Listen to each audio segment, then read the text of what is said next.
Ini adalah kisah tentang seekor ular anaconda besar yang menjadi penjaga warga di suatu desa di Kalimantan. Apa yang terjadi selanjutnya? Sebelum itu jangan lupa untuk like dan subscribe. Mari kita simak cerita lengkapnya. Jauh di pedalaman hutan Kalimantan, tersembunyi sebuah desa kecil bernama Desa Mekarsari. Desa ini hanya dihuni sekitar 100 jiwa, namun kehidupan di sana sangat harmonis. Penduduknya hidup berdampingan dengan alam, memanfaatkan hasil hutan tanpa merusak keseimbangannya. Di desa ini, ada sebuah legenda yang terus diceritakan turun-temurun tentang seekor anaconda raksasa bernama Roban. Belasan tahun yang lalu, seorang anak lelaki bernama Arka, yang tinggal di desa itu, menemukan seekor ular kecil di tepi sungai. Ular tersebut penuh luka. Tampaknya ia hampir mati setelah diserang oleh predator yang lebih besar. Arka, yang saat itu baru berusia 10 tahun, merasa iba.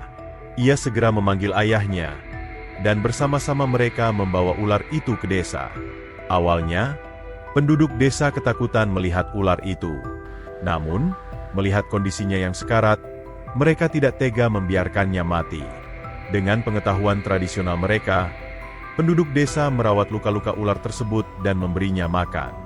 Ular itu menunjukkan kecerdasan luar biasa. Ia tidak pernah menyerang siapapun, seolah memahami bahwa penduduk desa sedang menolongnya. Setelah beberapa bulan, ular itu sembuh sepenuhnya. Penduduk desa berniat melepaskannya kembali ke hutan, tetapi ular tersebut enggan pergi jauh. Ia selalu kembali ke desa, melingkar di bawah pohon-pohon besar, seolah ingin tetap bersama mereka.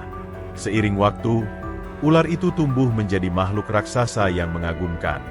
Panjang tubuhnya melebihi 10 meter, dengan kulit hitam mengkilap yang memantulkan sinar matahari. Penduduk desa memberinya nama Roban, sesuai dengan hutan tempat tinggal mereka. Roban menjadi bagian dari kehidupan desa, seperti anggota keluarga besar yang melindungi mereka secara diam-diam.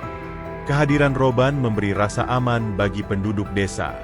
Pada suatu hari, seekor buaya besar muncul di sungai dekat desa, mengancam anak-anak yang sedang bermain air. Sebelum penduduk desa sempat bertindak, tubuh besar Roban muncul dari semak-semak. Dengan gerakan cepat dan lincah, ia melilit tubuh buaya itu hingga menyerah dan melarikan diri ke sungai. Kejadian ini membuat penduduk desa semakin yakin bahwa Roban adalah penjaga mereka. Roban tidak hanya melindungi desa dari hewan buas, tetapi juga menjadi simbol harmoni antara manusia dan alam. Ketika pohon tumbang atau sungai meluap, Roban sering terlihat berada di sekitar desa, seolah memastikan semuanya tetap aman. Namun, kedamaian desa Mekarsari mulai terganggu ketika sekelompok orang asing datang membawa alat berat dan peta besar. Mereka adalah perwakilan dari perusahaan tambang batubara yang menemukan cadangan besar di bawah tanah desa tersebut. Tanpa izin, perusahaan itu mulai melakukan survei dan bersiap menggusur desa demi memulai operasi penambangan. Penduduk desa menolak keras. Mereka tahu bahwa tanah tempat mereka tinggal adalah warisan leluhur yang tak tergantikan. Namun, perusahaan tambang mengabaikan protes mereka, menganggap penduduk desa sebagai hambatan kecil yang mudah disingkirkan. Saat alat berat pertama kali memasuki hutan, gemuruh suara mesin membuat penduduk desa ketakutan. Tetapi apa yang terjadi selanjutnya tidak pernah mereka duga. Dari balik pepohonan, tubuh besar Roban muncul, menghalangi jalan alat berat itu. Dengan tubuhnya yang kokoh, Roban melingkar di sekitar alat berat, mencengkeramnya, dan menariknya hingga terguling. Para pekerja tambang yang melihat kejadian itu ketakutan luar biasa. Ukuran Roban yang masif dan kekuatannya yang dahsyat membuat mereka lari tunggang langgang meninggalkan alat berat. Sejak hari itu, mereka tidak pernah kembali ke desa. Namun, ancaman dari perusahaan tambang ternyata belum usai. Mereka mengirim surat peringatan kepada kepala desa, memberikan ultimatum bahwa penduduk harus meninggalkan desa dalam waktu 1 minggu. Jika tidak, mereka akan menghadapi tindakan hukum. Penduduk desa Mekarsari kebingungan. Mereka tidak memiliki kekuatan hukum untuk melawan perusahaan besar, tetapi mereka juga tidak rela meninggalkan tanah leluhur mereka. Kepala desa, bersama beberapa pemuda setempat, akhirnya memutuskan untuk mencari bantuan. Mereka pergi ke kota terdekat dan melaporkan situasi tersebut kepada sebuah organisasi pemerhati lingkungan. Berita tentang Roban, ular raksasa penjaga desa, dan ancaman tambang segera menyebar luas. Keunikan cerita itu menarik perhatian banyak pihak, termasuk aktivis lingkungan dan wartawan, yang datang ke desa Mekarsari untuk melihat langsung kebenaran cerita tersebut. Kehadiran media dan para aktivis memberikan tekanan besar kepada perusahaan tambang. Mereka khawatir reputasi mereka akan hancur jika cerita ini terus mencuat di mata publik. Citra buruk sebagai perusak lingkungan tidak hanya akan merugikan nama baik perusahaan, tetapi juga berpotensi mengundang lebih banyak protes.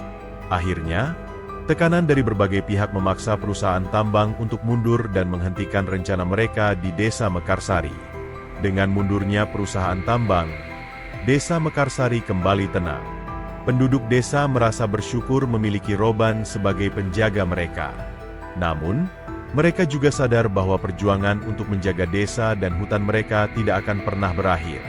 Ancaman serupa mungkin datang kembali di masa depan, sehingga mereka harus tetap waspada.